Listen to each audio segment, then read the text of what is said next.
Включено, все работает. Можно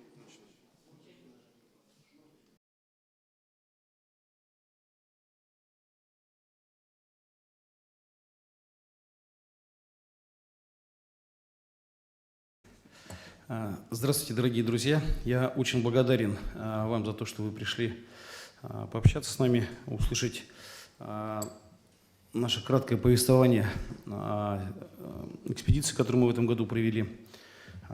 Выкроили время в вашем жестком графике городской жизни.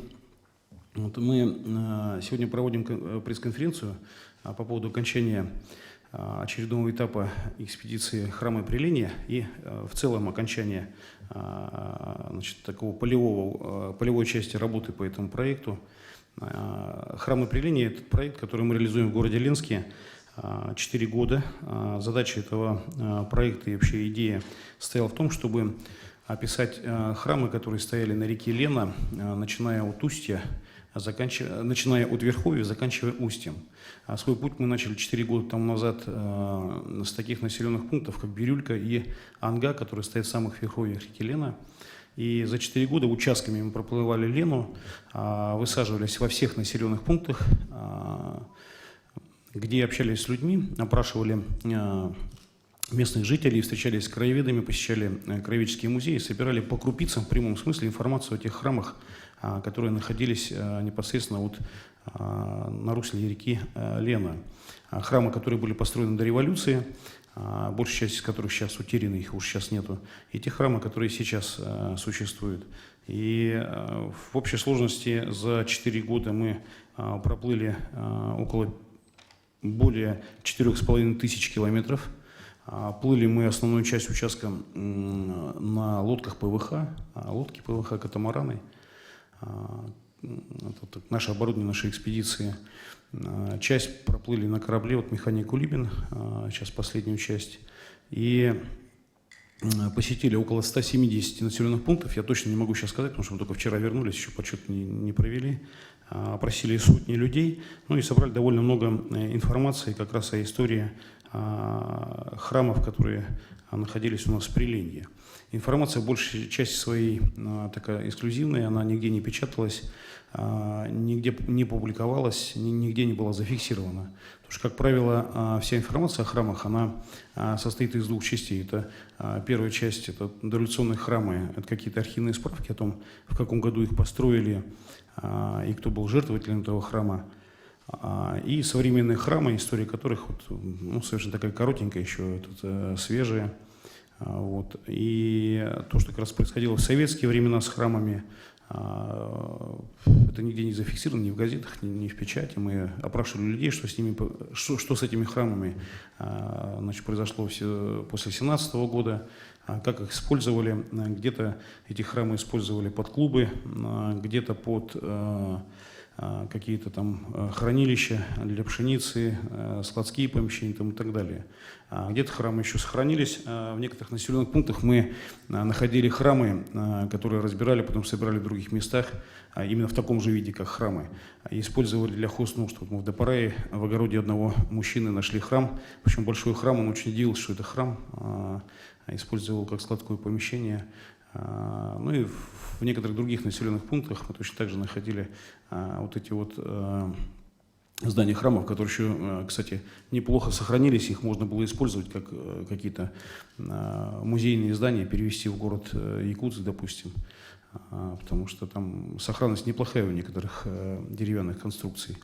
И вот таким образом мы за 4 года собрали довольно значительную информацию, и результатом этой работы будет у нас выпуск энциклопедии «Храмы Прилиния».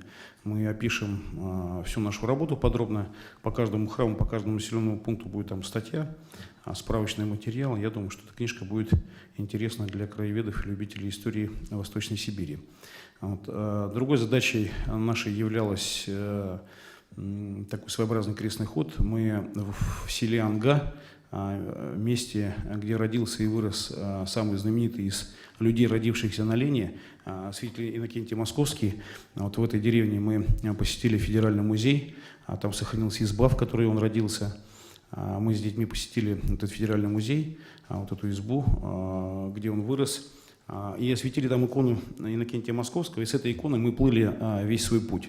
То есть все 4 года Иннокентий Московский был таким неоформленным членом нашей экспедиции. Мы устанавливали эту икону на нос лодки, и вот значит, таким своеобразным крестным ходом прошли по всей Лене. У нас получился такой вселенский крестный ход. И третья часть нашей работы, это, собственно, работа педагогическая, потому что мы брали с собой детей. Дети все были не церковные, обычные ребята, школьники из средних школ города Ленска, Якутска и Иркутска. С Иркутска у нас мальчик приезжал 2 раза, участвовал в экспедиции. Ну, это общение с людьми, которые не матерятся, ведут себя адекватно, читают Чехова и Достоевского. Я думаю, имеют такие вполне человеческие взаимоотношения, коллективизма, помощи, взаимовыручки друг с другом. Я думаю, что это такая очень удачная была педагогическая составляющая в общении с детьми. Вот, собственно, так схематично все, что связано с нашей экспедицией. Вот. Я считаю, что такой опыт довольно удачный и по самой работе, собственно, научной, и по самой педагогической работе. Вот. Очень хотелось бы, чтобы краеведческое движение в Якутии ширилось, разрастало. Я помню, еще в советские времена, в бытности школьникам 27-й школы города Якутска, я участвовал в таких конференциях, и они давали такой хороший толчок к тому, чтобы дети потом поступали на исторические факультеты и вообще любили и знали историю собственной значит, территории, собственного населенного пункта, где они родились, города, деревни. Формировался бюджет наших экспедиций в основном из грантов. То есть основная часть гранты администрации Ленского района. Мы на протяжении нескольких лет выигрывали гранты, нам выделяли. Вот. Ну и пожертвования частных лиц. Также у нас были гранты, которые нам выделяли. Один грант у нас был федеральный, да? Один грант у нас был федеральный, нам из Москвы выделяли деньги на эту экспедицию. Вот. Ну и так за эти годы потихоньку оборудование мы прикупили. У нас вот есть свои лодки, там частично моторы, там, палатки, там, котелки, все остальное, все, что необходимо для экспедиции. Экстремальная часть, конечно, она такая очень сложная, но за все эти годы у нас экспедиция прошла без серьезных ЧП, потому что каждый раз трепетно, больше всего переживаешь не на научных результатах, а о том вообще, что не случилось с ребятами, с детьми, вообще с членами экспедиции. Ну и в целом у нас за 4 года, я сейчас оглядываюсь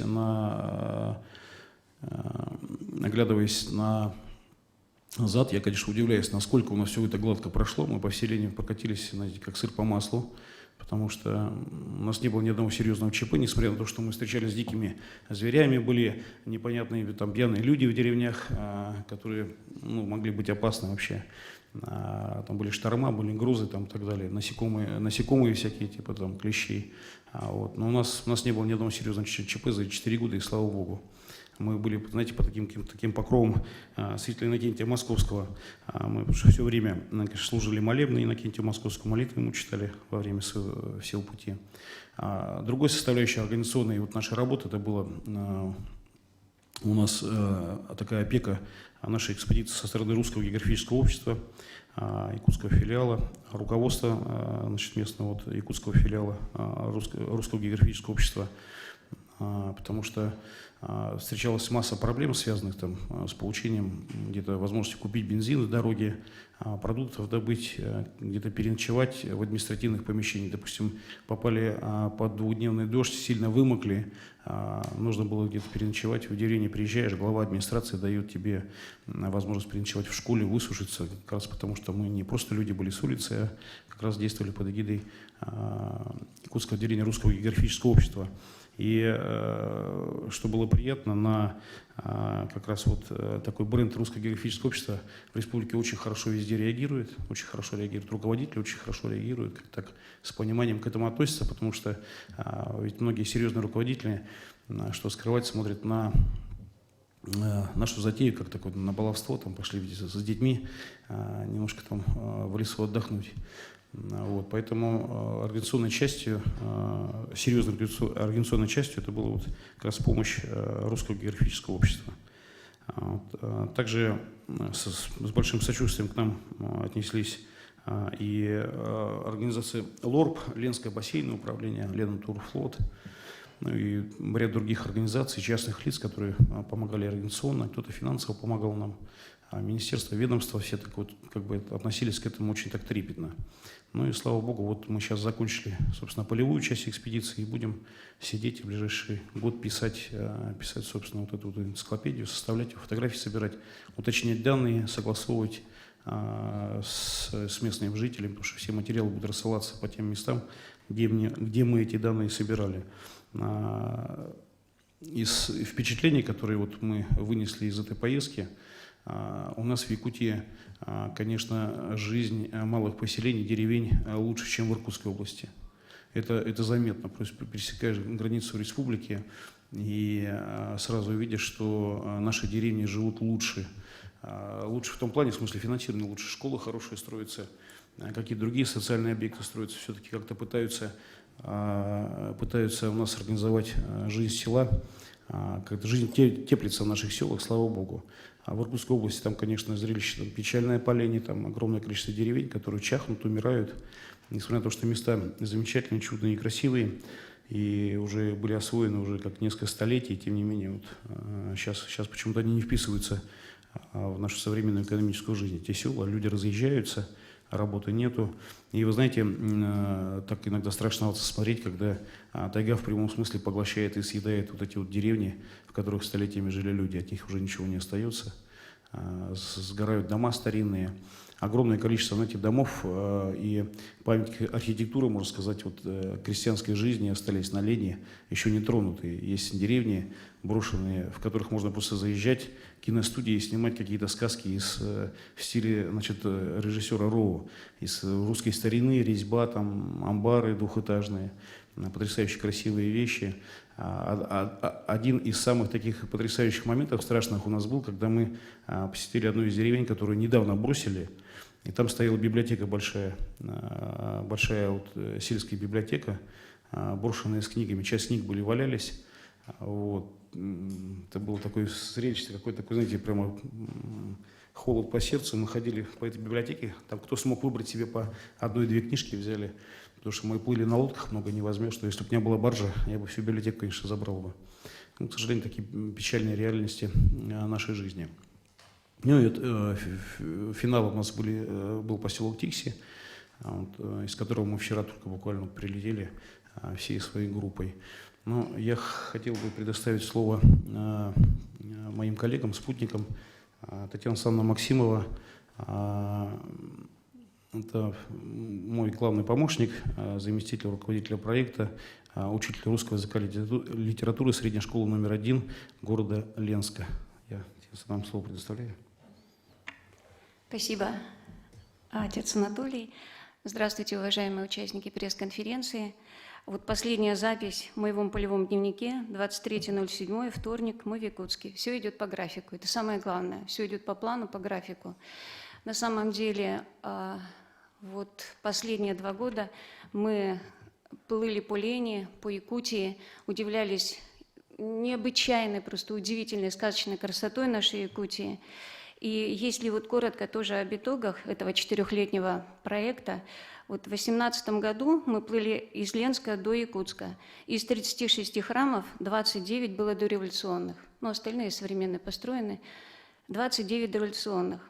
А в этом году мы готовились к пресс-конференции и немножечко так вот посмотрели наш маршрут еще раз. Прошли 21 населенный пункт, и мы были обязательно в краеведческих музеях, там, где они существуют, встречались со школьниками, везде нас тепло принимали. И я хочу сказать, что в 15 поселениях уже по маршруту от Якутска до Тикси тоже были в 15 поселениях были храмы и часовни. Не по одному храму и не по одной часовне. Это мы будем потом считать, описывать все это.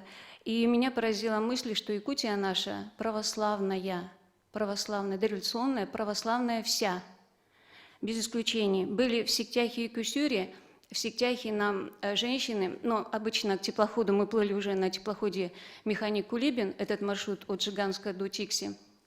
И команда любезно предоставляла нам шлюпку, мы отправлялись на несколько там, ну, на какое-то время мы отправлялись для того, чтобы сделать полевые исследования по нашей теме. И жители Сиктяха, вот, ну, обычно к теплоходу собирается очень много народу, да? Такое событие важное в жизни села. И разговаривали со многими, и многие говорили о том, что очень хотели бы, чтобы их храм тоже был восстановлен. В Сиктяхе по описанию, предварительной работе мы определили, что там часовня, но увидели, что это храм, и местные жители подтвердили, что все-таки это храм. И потом в музее, историческом музее, музее изобразительного искусства в Тикси мы нашли колокол, который был привезен из Сиктяхской именно церкви. Там написано, от кого, кто пожертвовал этот колокол и кому пожертвовал, то есть Сиктяхской Казанской церкви. Вот такое было открытие наше тоже. Хотя мы знали, что там местные жители нам сказали, что там находится колокол. Но какой из колоколов, которые там стояли, какой именно, и что это именно церковь, вот мы как-то в этом утвердились. В Кюстюре тоже нам говорили о том, что очень много верующих здесь. Но чем ближе к северу, наверное, тем крепче вера в Бога. И говорили о том, что здесь они поставят, вот уже определили место по часовню, поставят обязательно часовню. Вот эта мысль меня поразила. И вот еще хотела вспомнить Тараса Прокопьевича Никонова, сотрудника историко-этнографического Намского музея. Он говорил также о том, подтверждая вот мою мысль, в Намском улусе было 9 церквей, например. 9 православных церквей. Ну, батюшка наш рассказал о целях, задачах экспедиции, о результатах, о находках, ну, вот так вот кратенько. А мне хочется дополнить, что про наших ребят, потому что это все-таки школьная экспедиция, школьная историко-краеведческая. И все это задумано было именно для них, именно для того. Ну, нам тоже было очень интересно, вот прям вообще до дрожи, прям в коленках прикасаться к истории. Если мы видели, находили фундамент храма там, или нам показывали место, где вот это стояло, прям, знаете, вот прям такой какой-то это исследовательский, такая исследовательская дрожь была. И хочется верить, что это путешествие, конечно же, запомнится ребятам, отзовется в них, да и в нас самих тоже внутренней работой, пониманием и приниманием истинных ценностей. Также возрождение, наша экспедиция называется «Возрождение». Понятно, что это многозначное слово. Мы примерно в нашем контексте интерпретируем это как возрождение, реконструкция истории малой Родины, может быть, да? И если говорить о пройденных первых 2 годах, особенно вот уже мы результаты некоторые пожинаем, например, в Иркутской области после нашего посещения село Назарово, на месте храма, бывшего храма, уже несуществующего, поставили поклонный крест. То есть это возрождение и некой такой духовной жизни, такой, ну, может быть, предположительно, толчок к возрождению духовной жизни на тех землях, которые мы прошли. Во-вторых, это, конечно, возрождение, узнавание, что ли, взаимоотношений на основе уважения, доброты, взаимопомощи. Без этого, конечно, не прожить в экстремальных условиях. И наши мальчишки умеют брать на себя самые тяжелые работы, самое вообще тяжелое в экстремальных условиях, и делать это с улыбкой, без напряга. Нам кажется, что они делали все это очень легко. На самом деле мы понимаем, какую тяжелую работу они делали. Девчонки наши удивительные тоже. Вот представляете, девчонкам месяц прожить в полевых условиях, да? Это же очень сложно. Но тоже, ну, были, конечно, там какие-то разногласия, что-то такое вот, да? Кому там посуду мыть, например, поспать подольше хотелось. Ну, жесткий такой достаточно режим. И девчонки ни одна не пожаловалась, что им тяжело. Вот не было жалоб на это.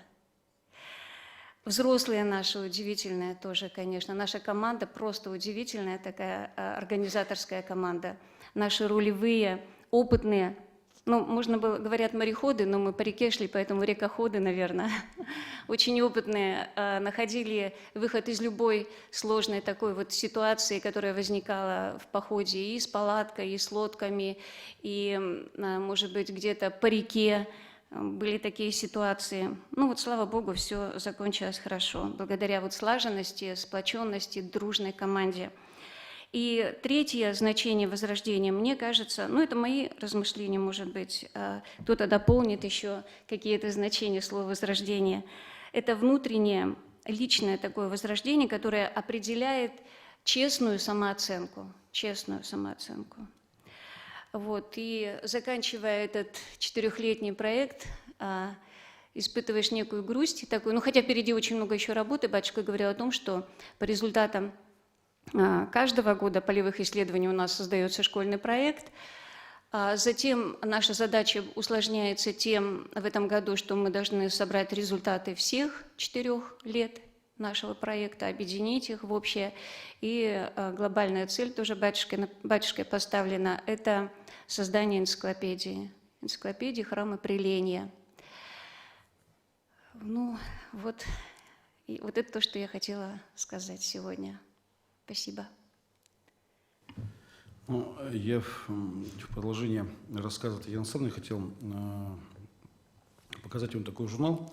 Мы по результатам каждой экспедиции выпускаем такой журнал «Возрождение». Это у нас уже 7-й выпуск с очень хорошими фотографиями, полиграфия здесь хорошая. Здесь, в принципе, такой вот, ну, как бы общие контуры будущей энциклопедии. То есть мы здесь вот, видим с вами, мы фотографируем храмы, берем фотографии дореволюционных храмов и берем современные фотографии храмов. Обязательно мы отмечаем GPS-навигацию там, где был храм. Потому что большая часть храмов, которые были построены до революции, они уже утеряны, собственно, зданий нету, они в основном были деревянными.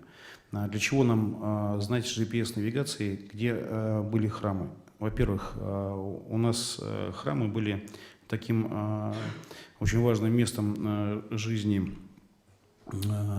жителей Приления, а вокруг храма хранили самых уважаемых людей. Вот, к примеру, будучи в Киринске, мы там нашли место, его отбили по GPS-навигации, место, где был Алексеевский храм.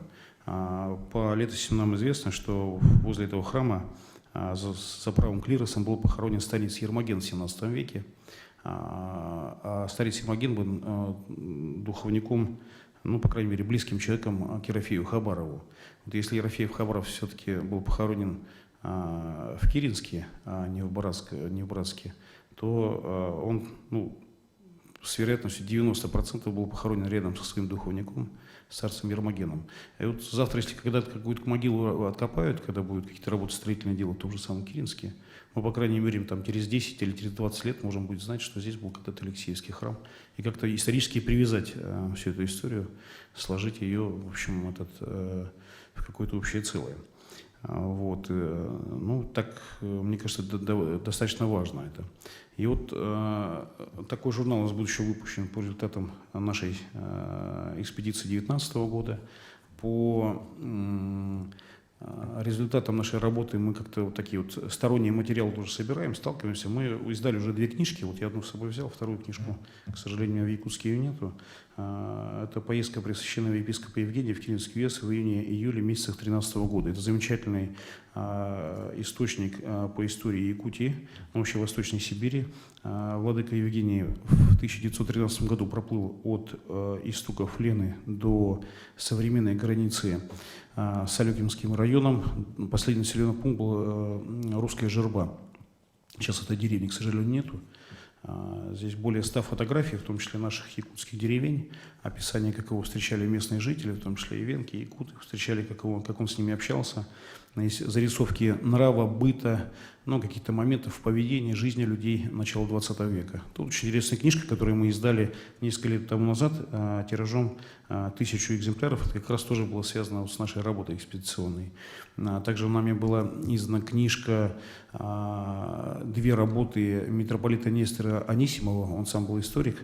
И он написал 2 книги, одна по истории Камчатки, другая по истории православия Восточной Сибири. В том виде, в котором мы эти материалы собрали, эта книга не издавалась вообще никогда. У нас денег много не было, мы издали всего лишь 300 экземплярах, постарались их распространить по библиотекам, по людям, интересующихся историей.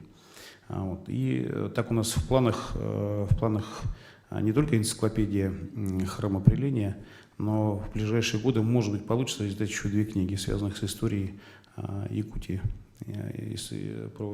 история православия в Якутии. Вот. Ну, такие, так сказать, планы, не знаю, что из них мы сможем реализовать. Я хотел вам рассказать некоторые моменты, может быть, они тоже будут интересны, собственно, не научной работы, а, собственно, само движение по реке.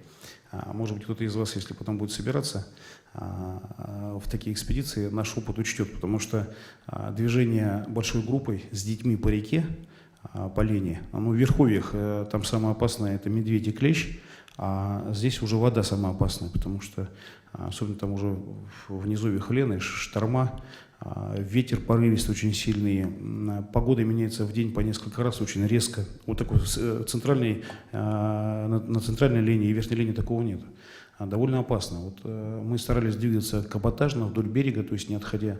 Здесь нужно было правильно выбирать маршрут, потому что, несмотря на то, что Лена бывает очень широкая местами, и одновременно бывает очень мелкая. То есть можно посреди реки налететь на скорости на мель, и так выйти, у тебя будет воды по щиколотке, с двух сторон, у тебя слева и справа берег будет находиться там в нескольких километрах. Это такое странное для меня было открытие в свое время. Я думал, что Лена здесь глубокая. Но вот такие моменты бывают. И когда мы двигались, мы пользовались вот такими навигаторами.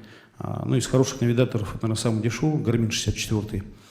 Очень удачный навигатор, мы закачали в него карты. И сейчас, когда вот последний этап мы проходили, там было очень много островов в разных участках, среди которых можно было просто заблудиться. И вот благо, что у нас были эти навигаторы, мы с помощью этих навигаторов ориентировались. Потом мы двигались, одна, наверное, из главных сложностей было то, что мы двигались разными ритмами. Разные лодки нашей экспедиции двигались в разных ритмах. То есть у нас были 3 лодки, в которых сидели дети, но не было, собственно, самого экспедиционного всего оборудования, продуктов, бензин мы с детьми не везли. У нас все это было на катамаране нашего собственного производства. Мы сами сделали катамаран. Там в фотографиях был катамаран, да? Вот, мы сами его соорудили, собрали, и весь наш бутер экспедиционный плыл на катамаране. Катамаран плыл, естественно, гораздо медленнее, чем мы. Плюс мы еще постоянно с маршрута сходили для того, чтобы посетить разные деревни. И как друг друга потом найти? Когда мы плыли по верхней линии, где можно в буквальном смысле камнем перекинуть речку, там не потеряешься. А здесь уже в центральной Якутии и на нижней линии было гораздо сложнее. Мы использовали вот такие рации, очень удобно оказалось, с помощью которых искали друг друга между островами. И еще один момент тоже интересный. Там по-разному бывает. Бывает, рации не берет, бывает, батарейка села. Мы использовали сигналы охотника. Сигналы охотника очень недорогое средство, но очень эффективное средство в этих условиях, сигнал от которого виден на многие километры. То есть, если мы терялись между островами, не могли друг друга найти, даже по GPS-навигации мы давались вот такие сигналы ракетами и довольно быстро себя друг друга находили во время ритма движения. Ну и, конечно, вот в этом году на нижней линии нас поразила рыбалка. Это вот был один из таких приятных бонусов, значит, наших всех лишений походных. Были места, где Константин Афиногенович 10 раз закидывал удочку и 9 раз вытаскивал рыбу из 10 закидов. Там щука, окунь, там больших количеств, конечно, водится. Ну, там мы, естественно, сетями не рыбачили, это нам нельзя. Это же браконьерство. Ну, а там местные жители рыбачат сетями, добывают хорошую рыбу. Рыба очень вкусная на нижней линии. Вот, то есть там щука, ну, по вкусу, наверное, близка к муксуну или омулю. Очень вкусная рыба там. Вот. И лодки ПВХ, на которых мы плыли, это были лодки производства нашей бердской фирмы «Солар». Очень хорошие лодки, они себя очень хорошо показали. В принципе, довольно хорошо ремонтируются в походных условиях. Там у нас были проколы, были какие-то вот там технические сбои в работе. Ну, в принципе, лодки очень хорошие. На воде мы попадали несколько раз в шторм, а на воде они себя очень хорошо показали. У нас было 2 лодки «Солар 500» и 1 лодка «Солар 380». Вот эти большие лодки, они такие длинные и тяжелые, они на волне себя очень хорошо это показали, хорошо держали себя. Ну и у нас была палатка производства частной новосибирской фирмы. Такие клиновидные формы, она лучше всех себя показала во время дождей и во время ветра. Это самая удачная форма, такая шатровая форма палатки. Ну, вот, потому что палатка большая, на 19 человек была рассчитана, 19-местная палатка, по-моему, так она называлась. Вот, и, ну, а обычно остальное оборудование, это обычно, естественно, пилы, там, топоры, котелки там, и все остальное. Вот. И если кто-то из вас будет организовывать такое движение, я тоже рекомендую делать отдельно какое-то судно, на котором будет ехать, плыть весь Бутер, бензин там и так далее, потому что для безопасности детей это очень важно. То есть лодка пустая, без лишнего груза, без каких-то пожароопасных там канистры с бензином, это, конечно, обеспечивает, повышает безопасность движения лодки. Но в этом году у нас тоже интересный был момент. Мы приплыли к острову Медвежий. Потом долго думали, почему его назвали Медвежий остров. Мы там ночевали на этом острове. Потому что мы, когда подплыли к этому острову, увидели огромное количество зайцев. Я никогда в жизни столько зайцев не видел. Эти зайцы почему-то все были черные и бегали табунами прямо. Огромное количество этих зайцев было. Вот. Но с медведем пересекались мы с медведями несколько раз вот, за эти годы вообще. И визуально видели медведей, и так довольно близко видели медведей. А в этом году мы издалека видели большого, огромного медведя, который Лену переплывал. Но благо это все было, значит, так мы уже проплывали с этого места. И ну, как раз на острове Медвежий, когда мы ночевали, у нас Сергей Иванович, как опытный охотник, пошел, посмотрел окрестности и на самом деле нашел эти следы медвежьи. Там, по-видимому, место миграции медведей какое-то было. Вот. А так, слава богу, у нас не было каких-то опасных столкновений с опасными животными. Вот. В этом плане нам и погода, так знаете, была очень-очень неплохая это время. Ну, хотя были ветра, но, знаете, в походных условиях ветер это иногда очень хорошо, потому что нет насекомых. Нет комаров, мошки, комары и мошки очень много, конечно, это такая тоже проблема была. Ну и песок постоянно в еде. Вот в этом году мы плыли везде, очень много песка было везде, в каше, в супе, в хлебе, в масле. Вот, потому что ветер дует, песок очень мелкий у нас на реке, очень мелкий песок. Просто, наверное, даже на крымских пляжах такого песка нет, как у нас здесь. Ну, вот. Ну, мы уже привыкли скрипеть зубами. И вот скрипя зубами мы доплыли. Я хотел бы, чтобы у нас кто-то из детей, да, может быть, да? Кто? Оля? А? Ты последний хочешь? Ну ладно. Ну, я хотел бы вам представить Володю Болдырева, один из членов нашей экспедиции. Вот он у нас как раз ученик первой школы города Ленска. Да? Расскажи про свои впечатления. Ну, естественно, мне экспедиция очень понравилась. Я первый год в экспедиции. Все, что я ожидал от экспедиции, все исполнилось, так сказать. Мне очень понравилось изучать историю людей, церквей, храмов и деревень, в которых находились или находятся церкви на реке Лена. Все. Очень лаконично. Да. У нас Вова всегда старался больше работать руками, чем языком. У нас такой всегда отзывчивый парень на работу был. Ярослав Колесников, он у нас третий раз участвует в экспедиции, ветеран. Он у нас из города Якутска, ученик средней школы номер 5, да? Сколько я вижу. Угу. Ярослав, вот расскажи про свои впечатления. Ну, вообще я уже ездил в экспедицию третий раз, и каждый раз перед экспедицией ты знакомишься с новыми людьми, ты готовишься. Мы первую ночь перед экспедицией всю ночь делали катамаран. Это было очень сложно. Ты просыпаешься, тебе хочется спать уже с первых дней, но тебе нужно плыть, тебе нужно таскать вещи. Вот. Именно в экспедиции ты находишь себе друзей, которые могут тебе помочь в любой ситуации. То есть дать конфетку, помочь наложить покушать, помыть за тебя посуду. Тебе хочется спать, но ты тоже помогаешь. Вообще меня очень поразило то, что я, школьник, могу как-то поучаствовать в создании истории. То есть мы проплывали деревни, особенно на верховьях, где население было 1 человек. Или где населения вообще не было, и нам просто очень сильно везло. Мы встречали людей, каких-то рыбаков, которые знали об этих местах. И понимание того, что и ты приложил к этому руку, то есть если бы отец Анатолий не собрал экспедицию, если бы что-то не получилось, то, может быть, об этом никто никогда не узнал. И я, как человек, который хоть чуть-чуть, но поучаствовал в этом, очень горжусь. Мне очень радостно, что я участвую в таких мероприятиях. Также мы проплывали Лену, И мне понравилась такая фраза: это какая-то якутская Норвегия. Когда мы увидели эти красивые места в Тикси, где деревья 2 метра, это считаются все уже огромное дерево, которое завезли. Мы видели очень много селений, некоторые разрушены, некоторые стоят давно. Меня очень удивил Тикси. Там Тикси-2 особенно, где ты проезжаешь и попадаешь... Тикси-3, где ты проезжаешь и видишь какие-то виды, как будто после постапокалипсиса, где ты заходишь и стоят огромные дома, где буквально там лет 20 назад жили люди, сейчас там все заброшено. Мы ходили по этим домам, было очень интересно, и, знаете, как будто не верится, как будто ты попал в какую-то игру про постапокалипсис, какой-нибудь сталкер. И я очень рад, что я поучаствовал в этой экспедиции. Спасибо.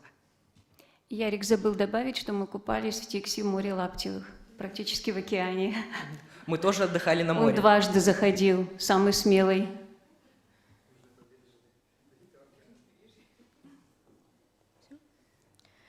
Всем добрый день. Я хотел представить тебя, ты сама представишься?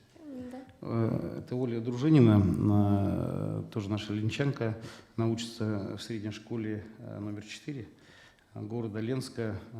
Тоже уже, ты у нас 2-й раз, да, в экспедиции? Да. 2-й раз в экспедиции с нами. Всем добрый день. В экспедицию я езжу уже 2-й год, и бесспорно мне очень нравится.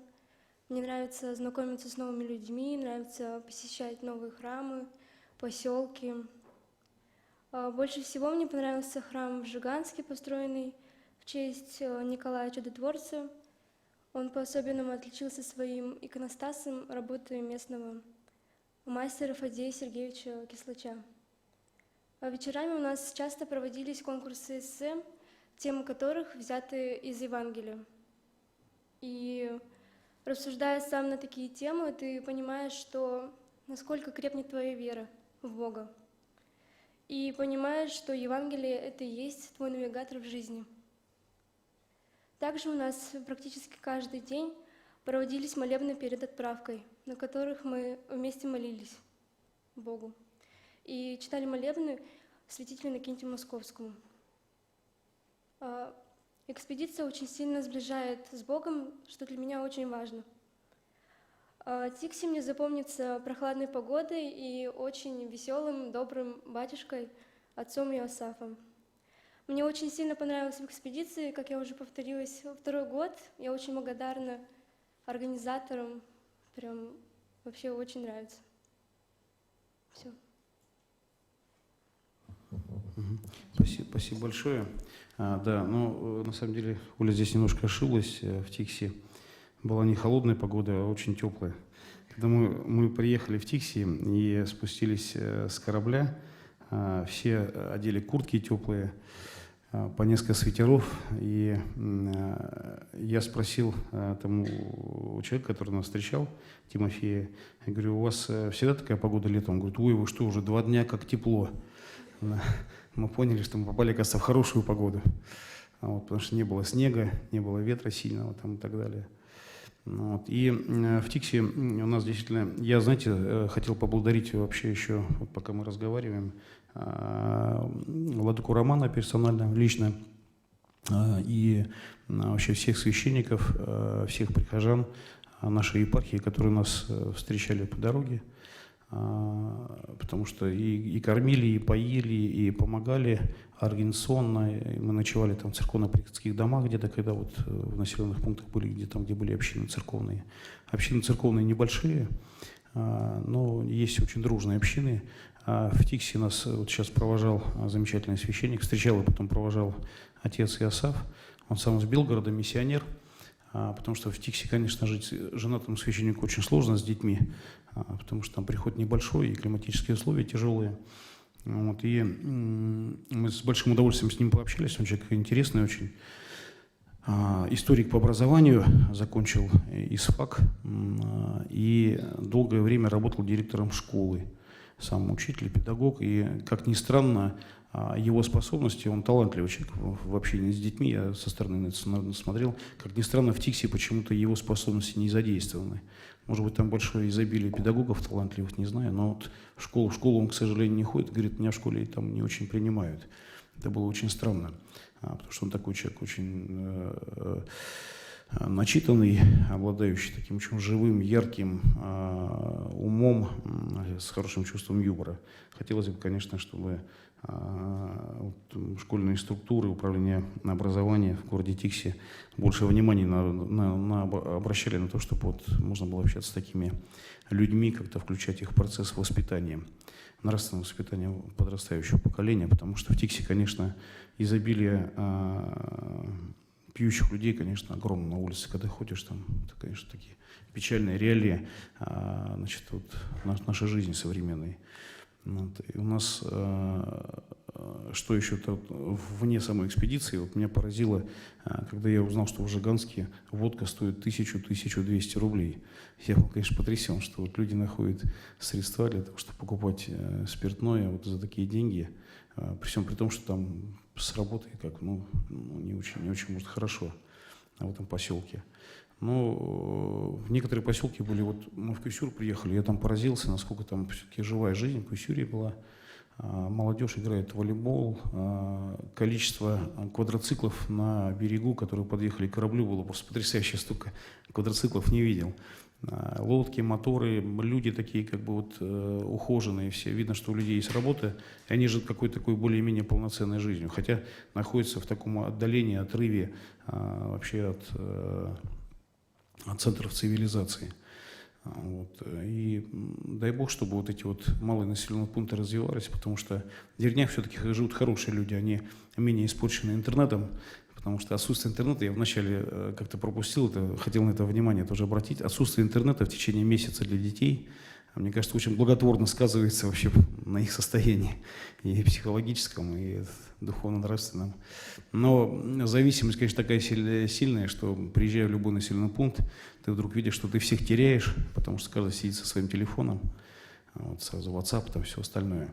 Но я с большим удовольствием вообще не пользовался интернетом целый месяц, просто с большим удовольствием. Вот. Сейчас вынужден опять подключиться к этим глобальным сетям.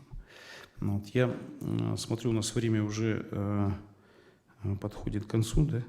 Я хотел бы, может, предоставить возможность вопросы задать по экспедиции, по нашему рассказу. Вот. Да-да,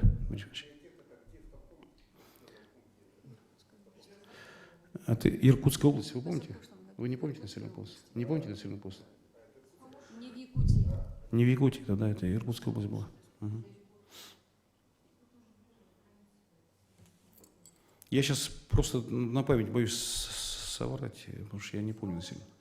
Может быть, сполошено. Я не боюсь сейчас неправильно данные дать. У меня даже была мысль туда сплавать на чем-нибудь, собрать эти книги при Всеволенских. Вот. Была такая мысль. Упаковать, на какую-нибудь баржу перегрузить, эту библиотеку. Вот. Но за эти годы мы, кстати, находили немало интересных раритетов. Мы нашли дореволюционную печать Верхоленского храма, нам передали жители. Ну, это такая, на самом деле, ценная вещь, фактически музейная. В одном из населенных пунктов, деревня Повороты или Поворотное, она по-разному называется в источниках, мы вот, занимаясь полевыми исследованиями, общаясь с людьми, нашли у одной женщины в сарае две большие иконы, которые после вот общения с нами она передала в храм города Киринск. Это были храмовые иконы, и ценности невероятные, вообще художественные, самые исторические ценности. На этих иконах было клеймо с записью в реставрации где-то, вот, по-моему, середины XVIII века. То есть о том, что в Иркутске они были отреставрированы в 1700, там, по-моему, 50 или 60 каком-то году. То есть на тот момент они уже были старинные, в середине XVIII века, эти иконы. И местный батюшка, когда вот их вынесли из этого сарая, он просто там аж прям прослезился, увидев эти старинные иконы с ихнего Киринского храма. Вот. Ну и мы находили разные тоже вот такие материалы церковные. В одной из деревень в прошлом году в музее мы нашли интересный глобус. Ну, в смысле, нам его не отдали, он там в музее хранится. Делали деревянные шарики, как до революции учителя. Шарики такие деревянные делали и раскрашивали их материки рисовали там, и так далее. Это было наглядное пособие для использования, когда детей обучали. Очень интересный глобус. Вот. Ну, не знаю, может, мы копию сделаем такого глобуса. Вот. Так тоже, такие вот материалы, не сильно много, но все-таки мы находили. В общем, там лампадку нам подарили, старинную, дореволюционную. Вот. И ряд таких материалов есть. Потом мы еще собирали материалы, собственно, не относящиеся к церковной жизни, знаете, самые простые вещи из крестьянского быта XIX века. Всякие ухваты, всякие деревянные приспособления. Знаете, грешным делом, когда мы один участок плыли на небольшом корабле «Берегиня», нам помогали, я принес жернов на корабль. Вернее, мы с ребятами пришли, жернов на корабль. Я еще хотел кровать принести, но потому что капитан нас просто высадит. Очень много материала, чисто вот такой материальной культуры крестьян XIX века сохранилось. И жалко все, что все пропадает. Мы кое-что смогли собрать, привезти там разные, значит, вот, вещи, которые использовали в быту крестьяне. Вот, мы с собой взяли. Но, наверное, один из самых интересных таких объектов, которые мы привезли, это жернов, который, я подозреваю, является жерновом из с мельницы Ерофея Хабарова. Мы в одном из огородов у частных лиц, когда обход делали, я увидел жернов, небольшой жернов, которым подпирали дверь одного сарая. Когда я их спросил, где они его взяли, до жернов, они сказали, что мы здесь огород копали и нашли его в земле. А это было место как раз Алексеевского храма, который принадлежал Троицкому монастырю города Киринска. Я попросил их отдать, они говорят, конечно, забирайте камень да камень. Он примерно был в диаметре, наверное, около метра, наверное, да, может, чуть меньше метра. Я его забрал до жернов, а потом уже по дороге, читая книги, я вдруг прочел, что в Киринске единственная мельница была, которая была, это была мельница, которая принадлежала Ерофею Хабарову. Потом Ерофей Хабаров подарил эту мельницу монастырю, и буквально через короткое время уже при Петре Первом монастырях все эти хозяйственные объекты закрыли. То есть, по-видимому, этот жернов зарыли в землю, скорее всего, потому что за ненадобностью. А жернова были дорогие, может, хотели его просто скрыть, чтобы его не забрали, не знаю. И вполне есть такая вероятность, что этот жернов лично принадлежал Ерофею Хабарову когда-то. Если это правда, то мы являемся единственными обладателями единственной личной вещи Ерофея Хабарова. Ну, по крайней мере, история вокруг этого жернова уже есть. В музее об этом можно будет рассказывать. Ну, вот такая тоже интересная была находка. Ну, да, конечно.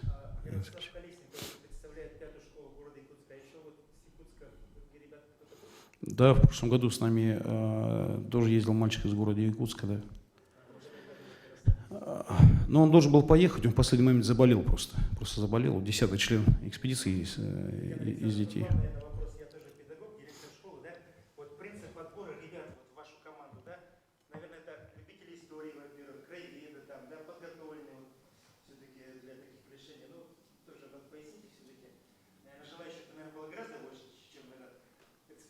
Ну да, экспедиция существует уже 10 лет где-то, да, примерно? Ну вот, да, с 2011 года. И, конечно, они знают все школьники уже, особенно нашего района. Вот Данил у нас из Иркутска, Цацульников, из Иркутска, из самого. Ему друг рассказал, что вот есть в Ленском районе, значит, организуется такая экспедиция интересная. И он попросился к нам в эту экспедицию, дважды уже с нами съездил. А вообще мы детей набираем желающих, просто желающих.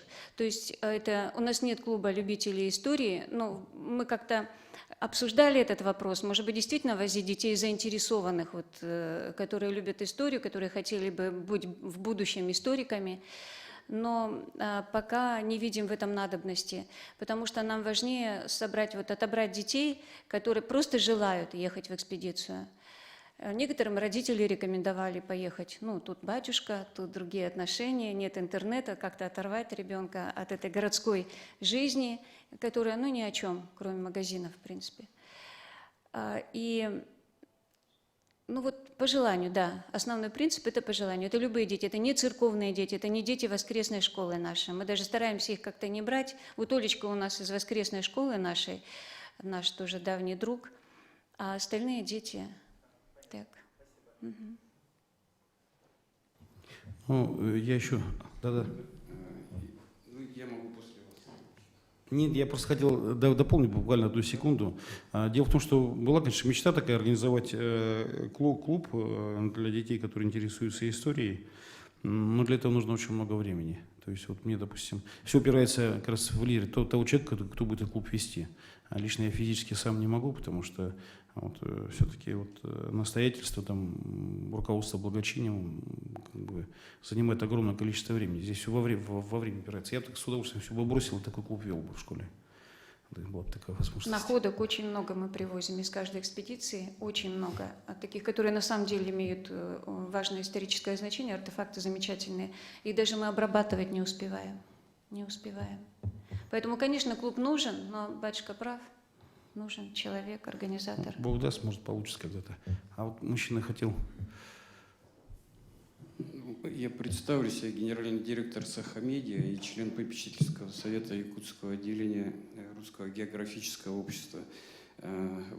Хотел прежде всего выразить вам благодарность за ваши труды и все, что вы делаете по сохранению истории православия, храмов Якутии, и подарить вот свою книгу. Она называется «Благовестие апостола Иннокентия». Это книга как раз вот о том православном святом, с иконом которой вы путешествовали по Якутии.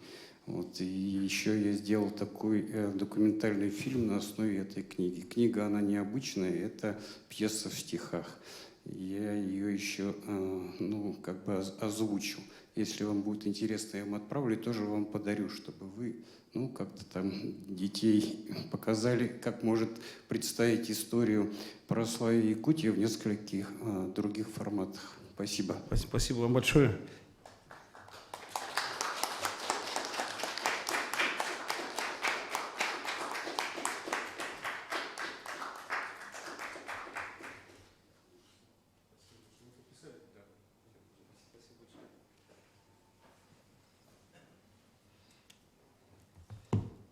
Спасибо огромное. Я пользуюсь случаем, как раз хотел поблагодарить руководство Сахамедиа-центра. Уже второй раз нам предоставляют вот эту площадку замечательную для встречи и разговора. И вы знаете, это не только возможность как бы рассказать о нашей работе и как-то пропагандировать вообще краеведение в нашей республике, но и все-таки как-то повышается вообще статус нашей работы, а это потом помогает вообще в организационных работах, вот, во всех моментах. А можно, чтобы мы не остались тоже в неоплатном долгу перед вами, я сейчас потом спущусь, вам подарю вот эту книжку Евгения Зернова, которая у меня с собой есть, и предыдущий номер журнала нашего. Посмотрите, вам будет более уже так наглядно понятно, вот, как мы это все оформляем, как все делаем. Спасибо вам огромное.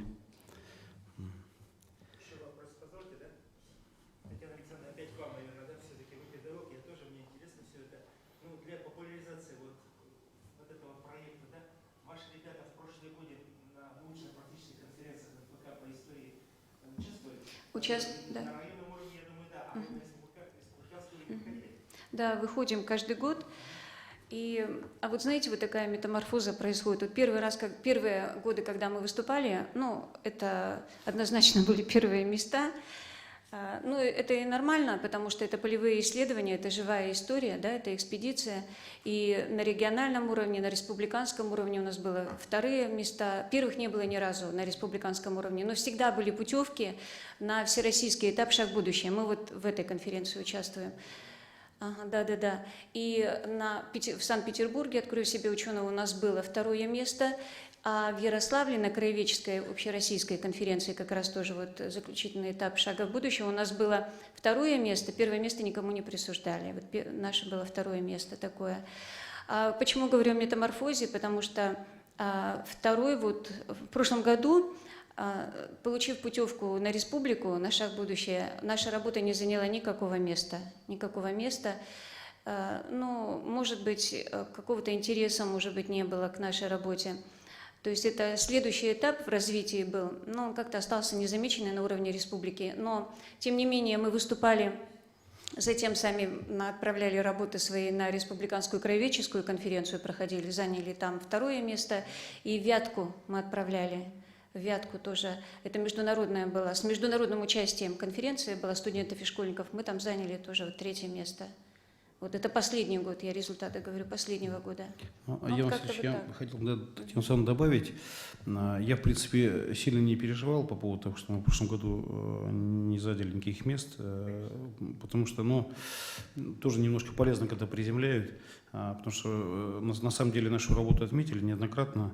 Мы еще участвовали несколько раз в конкурсе за нравственный подвиг учителя, 2 раза были победителями в республике, потом в Дальневосточном регионе мы тоже 2 раза брали 1-е место и входили в финал всероссийского вот этого конкурса. Нужно там понимать, что в этом курсе участвуют педагоги, которые вот пишут те учебники, по которым мы в школах учим. Там такие вообще просто мощные педагоги, мощные ученые, методисты мощные. И то, что мы в финал попали общероссийского, это просто вообще такое достижение для нас было очень большое.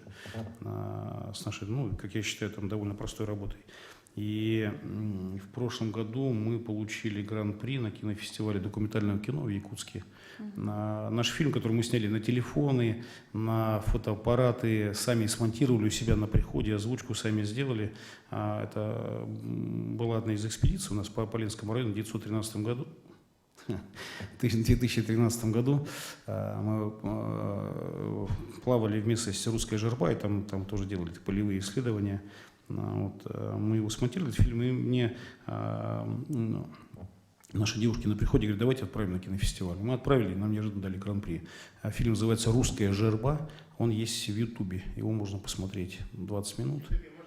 Да, «Русская жерба» называется. Есть. Да, «Русская жерба». «Русская жерба». «Русская жерба» — это фильм из 2 частей, такой коротенький, 20 минут, можно посмотреть с учителями там, или со школьниками, это вопрос обсудить.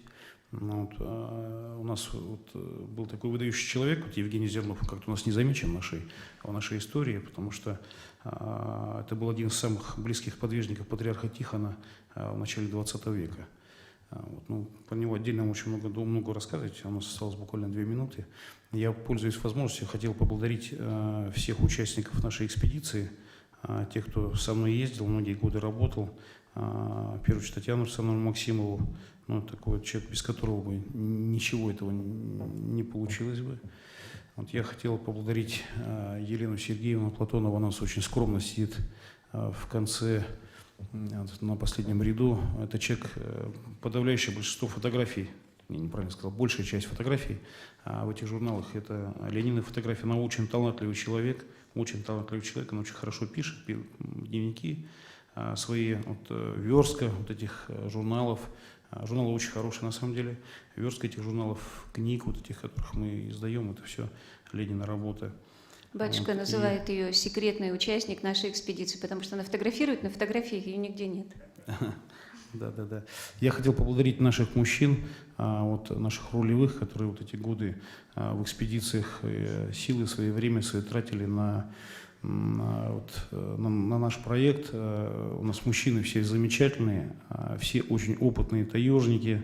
Это Константин Афиногенович Максимов, с усами такими седыми сидит. Это очень опытный человек в плане организации быта в лесу. Сергей Иванович Сергеев, тоже это те люди, с которыми очень надежно в лесу, безопасно. С ними медведя не страшно даже без ружья. Зная, что они что-нибудь придумают, если что-то случится. 3-й рулевой у нас Володя Чистяков, у нас на самой маленькой лодке, он был рулевым эти годы. И я всех ребят хотел поблагодарить, которые ездили. Вы знаете, вы все очень были замечательные. Это была, наверное, лучшая экспедиция за все эти 10 лет, за все 10 экспедиций, которые мы проводили. Спасибо вам всем большое. Я надеюсь, что все то доброе и хорошее, что мы пытались вложить в вас во время этих экспедиций, в вашей жизни, в дальнейшей жизни вам помогут. Потому что пройдет время, вы будете в разных местах, вы будете жить каждой своей жизнью, но я надеюсь, что каждый из вас может быть порядочным человеком, любящим свою родину, свой край, любящий и помогающим Русскому географическому обществу. Да, Дмитрий Иванович? Я надеюсь, это наши будущие помощники. Ну, мы от отделения Русского географического общества. Вот здесь присутствует ряд значит, наших ярких членов. Это, значит, вот, во-первых, секретарь отделения Александра Николаевна Петрова, вот, преподаватель Института естественных наук СФУ, Розалия Никифоровна Иванова, член нашего регионального совета, ученый-мерзлотовед, вот, члены отделения Васильев Аян Ильич, директор второй Мархинской школы. Я исполнительный директор отделения. Ну и вот я хотел поблагодарить Алексея Сергеевича, который лично сегодня участвует здесь, и он является членом нашего попечительского совета. Вот недавно он вошел, и уже крупные очень проекты и идеи начинает реализовывать. Тоже это очень для нас важно. Но, конечно, мы сегодня хотели поблагодарить отца Анатолия. Может быть, кто-то не знает, отец Анатолий у нас является заместителем председателя Ленского местного отделения Русского географического общества. И вот этот флаг РГО, он уже ряд лет очень ответственно несет. И, конечно, вот то, что эта экспедиция, она экспедиция с участием школьников, это налагает особую ответственность, это очень непростое дело, поэтому вот большое спасибо. Вопросы безопасности на всех этапах, участках работы, это, наверное, занимает очень большое место в ваших заботах. Вот. Ну а то, что вы прививаете детям любовь к своему отечеству, к своему краю, вот, к исследовательской деятельности, это очень дорогого стоит. У нас вот таких вот школьных проектов ну, не так, может быть, много, но есть очень такие яркие проекты. Это экспедиция Ильяда, это в Хангаласском улусе. Есть экспедиция по следам Ричарда Маака в Вилюйской группе районов, которая тоже реализуется под флагом Русского географического общества. Я хотел бы от имени нашего отделения, от всех членов нашего отделения, регионального совета, попечительского совета, наверное, тоже, но Алексей Сергеевич, вот, пожелать всем успешной дальнейшей реализации планов, которые у вас есть по составлению вот энциклопедии храмов Приления, школьникам больших успехов в учебе и в дальнейшей жизни. Всем, кто это дело организует, тоже интересных идей, проектов в дальнейшем. Спасибо большое. Спасибо большое. Юрий Иванович, он в этом году был просто буквально нашим ангелом-хранителем. Оперативно решал всякие вопросы, которые возникали у нас по ходу движения. Спасибо вам большое личное. Спасибо за такое вот участие в организации нашей экспедиции. Вот вопросы, может, есть какие-то еще? Да? Ну, у нас уже время подошло к концу.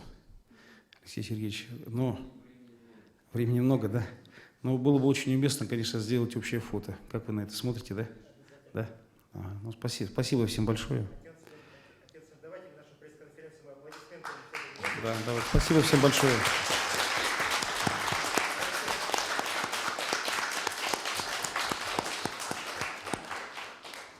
Вы знаете, один таких вот результатов уже нашей работы с детьми, я научил, это лично мое достижение, я научил мальчиков дарить девочкам цветы полевые. У нас практически каждый день мальчики дарили букеты цветов полевых девочкам. Вот. Я начал женщинам рвать каждое утро. Ну, не каждое, но почти каждый день пытался.